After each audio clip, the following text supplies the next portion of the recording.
Good morning, everyone. It is 7:30. For this video, it's gonna be a little different, not really running related. Yeah, just kind of want to show people how to make sourdough. So that's what we have in stock for today. Let's make some freaking bread. How'd you do that? He keeps following us. This part is very, very, very hard to do. So I think the biggest thing that I would tell you guys is to... So my sourdough I fed last night, and I normally want to have anywhere between 8 to 12 hours, I guess you could say, feeding time where it rises. And this is a little house that I got offline, and it just keeps the environment to the specific temperature. I think it's like 75 degrees or something, which the starter can thrive in, because sometimes our house could be too cold or too hot. So this helped regulate it. You could see it rose. So yesterday when I fed it, it was to here, I would say, and then now this morning it has risen. So yeah, it is. Look at how active it is. So yeah, it's ready to make bread. So a couple things to get us started is the scale. My, I don't know, you could say dough whisk. I got it offline as well. It's not mandatory, it's not necessary, but I'm a sucker for specific tools. And then water ready, and then flour, and then obviously a bowl to put everything in. So that's really what we need to get started. Okay, so I like to start by adding the water first. So I like about, I don't know, like 350 to 375 grams of water. I like a higher hydration, so I've been doing more of the upper end, so like 375. Doesn't have to be super specific, just in the ballpark. Then you tear it, make sure you tear it. So I do the water first, and then I add the sourdough. People said that one of the greatest ways to like test if the sourdough is ready is if it floats. So to me, if I put my sourdough starter in the water and it floats, it's healthy, it's alive, it's gonna do some great stuff. So, you know, a normal recipe uses about 100 grams of starter. Like I said, in the ballpark, you can, if you don't have a scale, I feel like if you can eyeball everything a little bit, it's all about how the dough turns out at the end.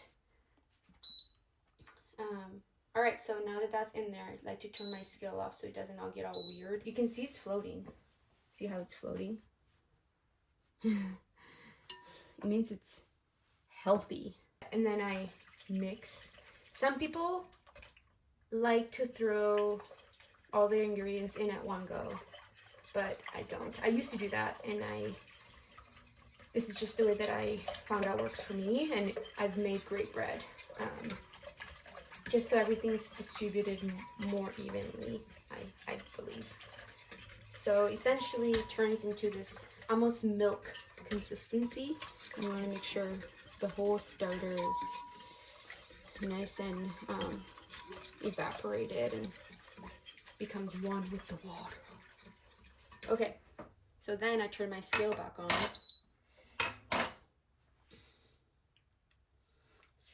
Make sure it's to 0, and then the water. Sorry, the flour is next, not the water. The flour. And then, yeah, typical recipe is about 100 grams of starter, 350 grams of water, and 500 grams of flour. Like I said, I've just been playing around with dough consistency, so my flour is normally in the 550, I would say. That's where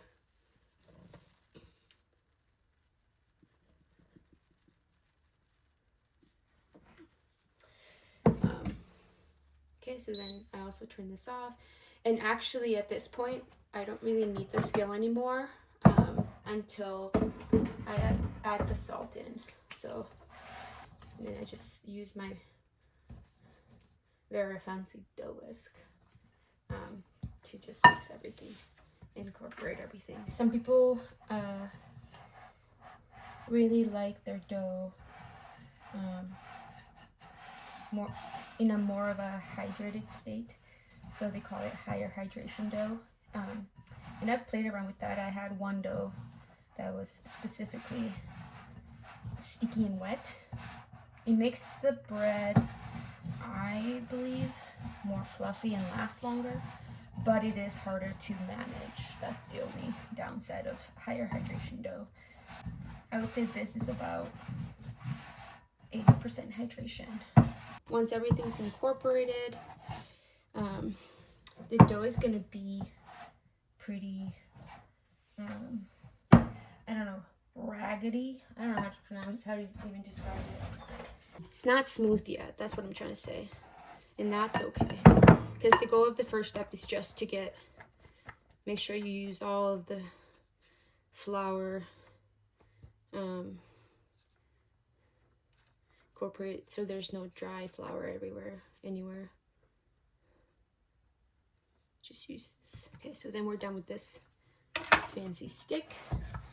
And then essentially I just use this to, in a way, net it, but now I use my hands because then the dough will stick to my hands. Once I feel that there is no flour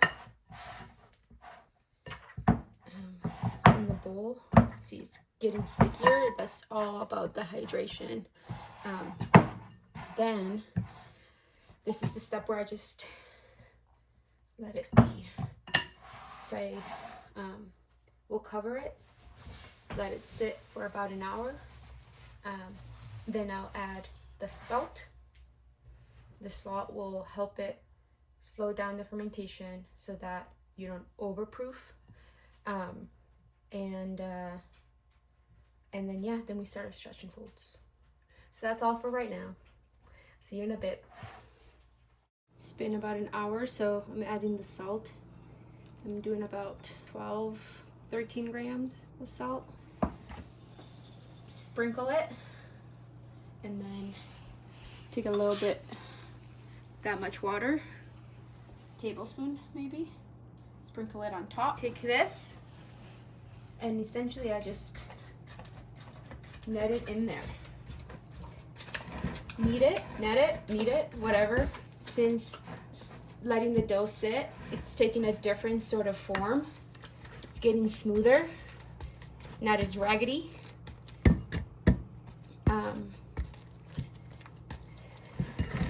So yeah, making sure I incorporate all the salt and all the water into the dough. And then once I feel that the dough has absorbed a lot of it, then I actually get rid of this. So I'm done with this.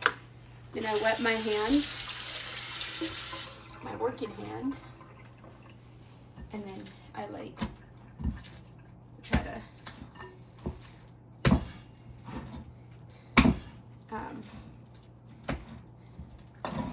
knead it by hand so that it forms more of a smooth and not broken up dough. You can kind of see it smoother. It's crazy, the dough has absorbed the water already. And yeah, you just essentially, when it's looking pretty smooth like that, I let it sit now. I'm gonna let it sit for another hour. So then when I come back, I'm gonna start my stretch and folds, and I'll do that about 4 times. Cool. Yeah. All right, I've just returned home for my little appointment. I got my blood drawn, so had to go over the numbers. It's been about an hour and a half, and I'm gonna start my first stretch and fold. And essentially I try to do at least 3 to 4 throughout maybe an hour to 2 hours apart, I think. I don't like to be super restrictive because I have a life and I cannot always be here. So yeah, I'm gonna start it. I'm gonna show you kind of how simple it is to do it. So I like to wet my hands just so that the dough doesn't stick. And then essentially what I do is I take a corner and I stretch it, hence the stretch, and then I fold it. Stretch and fold. And yeah, you just turn and I essentially go around the circle where I stretch it and I fold it. I stretch it, and I fold it. I repeat this process until essentially the whole dough has been stretched and folded. And what this does is it makes the dough stronger, makes the bread stronger. You could say that the dough is lifting weights. Yeah, so I like to do it. People just do it once. I like to do it until it feels like I can't stretch it as much. You see like the difference from when it first started and how not very far it goes. So essentially until it gets pretty taut.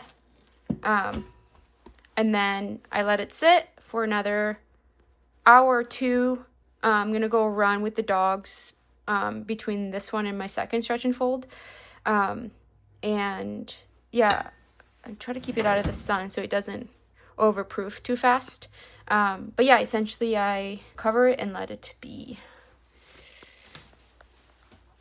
I also just want to say, once I dump the starter in at the very beginning, what I do is I then put my starter with, you could see wasn't that much in there. I just put it back in the fridge right there, and I do not feed it. So I know some people out there like to feed their starter pretty much every day. They leave it on the counter and they feed it, discard, feed it, discard. Essentially, I only feed my starter the night before I want to make bread. And that way I don't have excess discard, because it is very easy to fall into that hole and get just like way too much. And then it feels like you're just wasting a lot of flour. I call it the no discard method. There's definitely people out there that do it as well. If you don't want to feel like you need to take care of this feeder freaking every day, especially when I leave town and I'm gone for a month. I just put it in there, come back. I will probably feed it twice before I actually make bread because it needs a little bit of a jump start, I guess you could say, because it's been hibernating. But yeah, put it in the fridge if you don't want to deal with it. That's literally what I tell people. It goes to sleep. So yeah. All right, now I'm gonna get ready to run. We are about half an hour in. There's this dog. It has no owner. He keeps following us. He has a collar, but he won't let me get close enough to see if he has like a phone number. I'm gonna head to the river and then see if he follows us so that us can get some water. Yeah. We'll see if his owner's nearby. I hope so. Hi, bud. Hi. Will you let me get close? Oh my goodness. We'll see if he follows us. I don't know. He seems kind of timid. The dog mom and me is a little worried. We're gonna go back that way anyway, so see if he's there.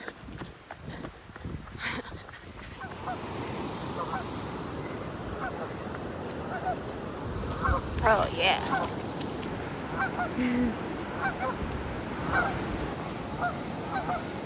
Alright, so I did just run into a woman who was like looking for her dog.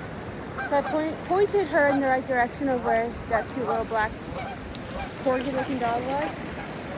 So glad I found the owner.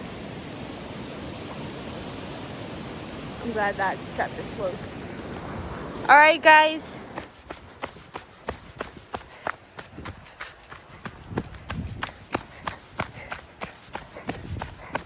I don't know if you guys can see, but it's like actively snowing, flurrying actually. Snowing is a pretty strong term. This is flurrying. Who would have thought after a, 70, 80 degree day on Tuesday it would be flurrying. All right, guys, I just got back from the run with the dogs. Time to do the second stretch and folds.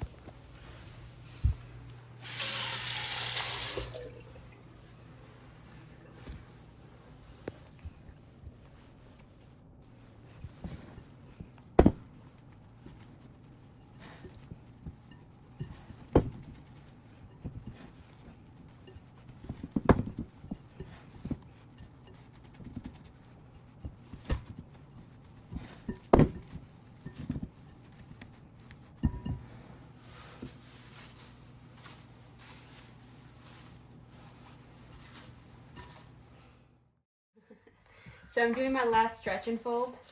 I just got back from the gym. I had to do a strength session. And so yeah, this is the last stretch and fold. You can see it's pretty springy, you could say. Like it's holding up tension, which is good. But yeah, I'm gonna leave it alone now and let it do its first ferment, which essentially, depending on your temperature at your house, anywhere from 3, 4 to 6 hours, just at room temperature. And the way you know is you check on it after a couple hours, and it should have risen a little bit, not to the full brink, because that means it's overproofed. And then I will do my folds, my not my fold, but like my final folding, shaping, and then I'll put it in the basket and then in the fridge. It was not a perfect day of stretch and folds on the dot. Like I said, just be pretty flexible with that. So yeah.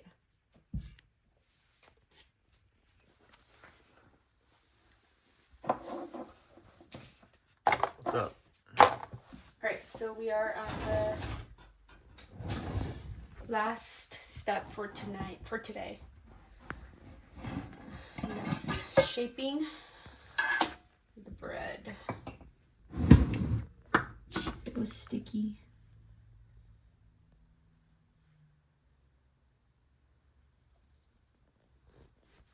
So kind of light it.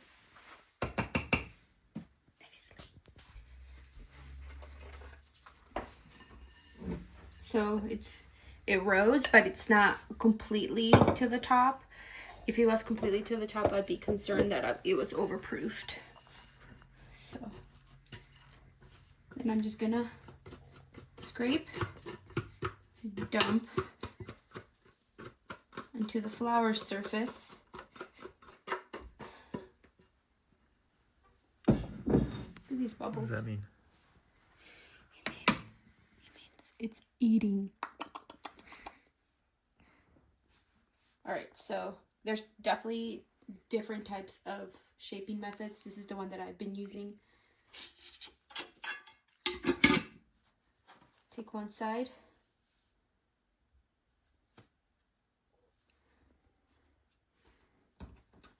Take the other side. And then you take this end and you roll. You roll, and then you make a circular motion so it brings it all together. So this is the tricky part.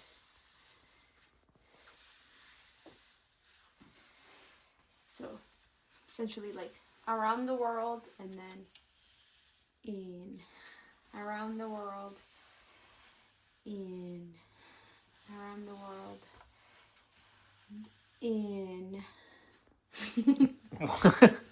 How'd you do that? In. See, it's beautiful. It's a beautiful ball. Is that a bubble? It's a bubble. Then you take it and you dump it, and you see these holes? Yeah, I see those holes. Okay. We want to bring those together. So there's like a, you essentially pinch them. Like imagine you're sewing it. You're sewing the butt crack. So, and then once it's all completely put together like that,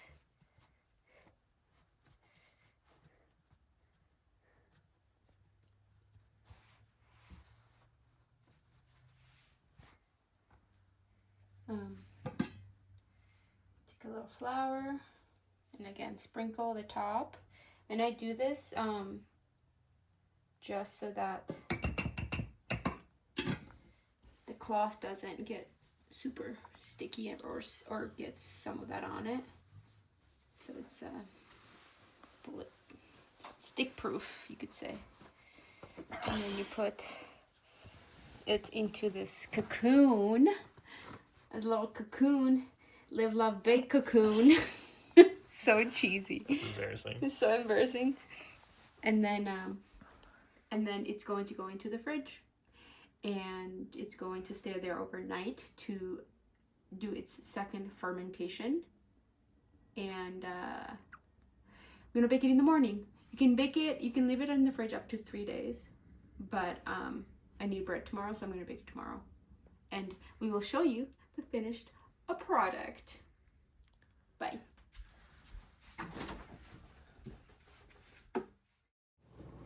Good morning. It is the next day, so it is Friday a.m. I think it's about 7:30. I preheated the oven about 500 degrees, and I put my Dutch oven in there when I preheated it so that the Dutch oven gets hot as well. It's been sitting in there for about 35 minutes, and it's ready to go. So let's make some freaking bread. I like to use a little bit of wax paper just so that there's a little bit of a barrier between the bottom, because I've noticed that the bottom just gets really hot, so sometimes the bottom of the bread gets really crispy, and it's easier to take out as well. You can buy, I think, a reusable one, but I haven't yet. All right, so essentially I'm just going to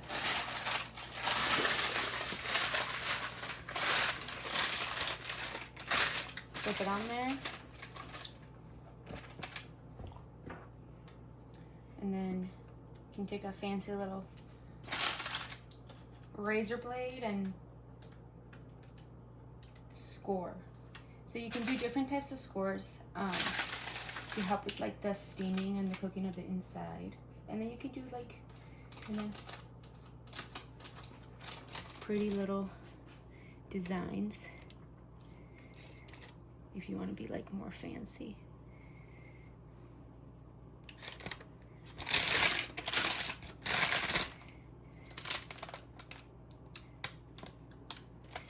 Sometimes he turns out, sometimes he doesn't. So we'll see if this actually turns out. Okay, that's it for that. Safety first. Okay, so then we get the Dutch oven hot out of the oven. Hot, hot, hot.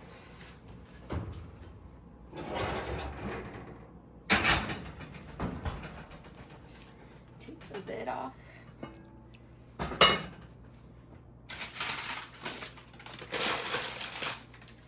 Place it there. Turn it up.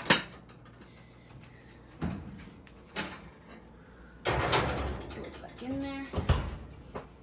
And then I set the timer, or in my head, look at the time. And we're gonna leave it in there for about 20 to 22 minutes. step number 1. The alarm just went off. This part is very, very, very hard to do. But you have forgotten to do it. But I have forgotten to do it. I'm not going to lie.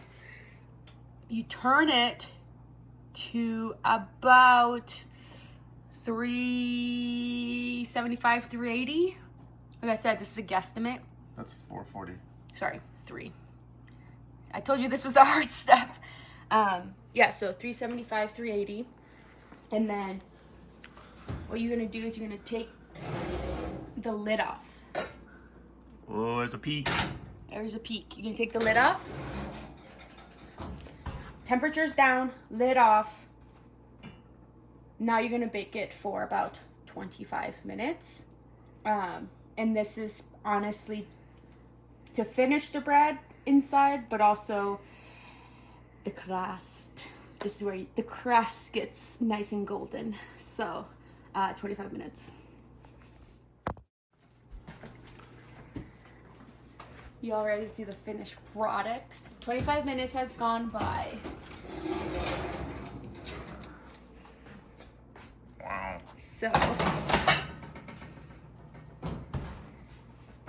So I'm gonna take it out.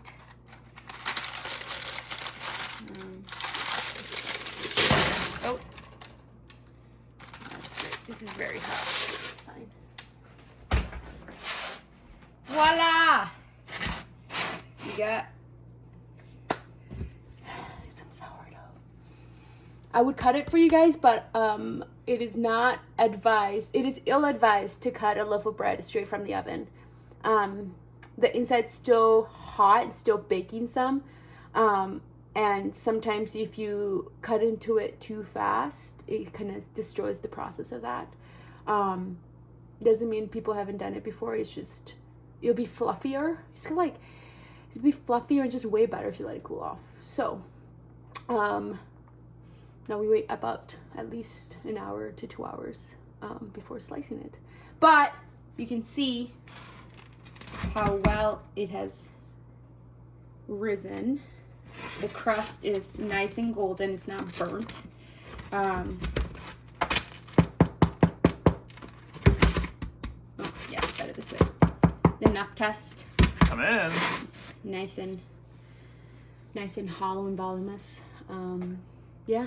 We'll cut it later. We'll cut it later so you guys can see the inside and that I'm not a what do you call it? That it doesn't look terrible on the inside. A fraud.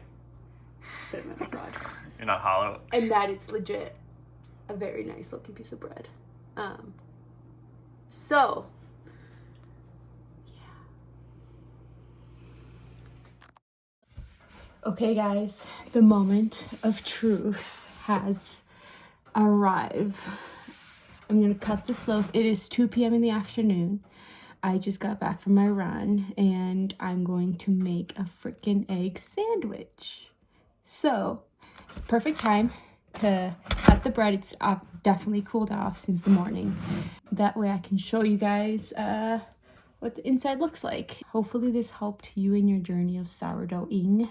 So this is what has worked for me. Yeah, now the moment of truth.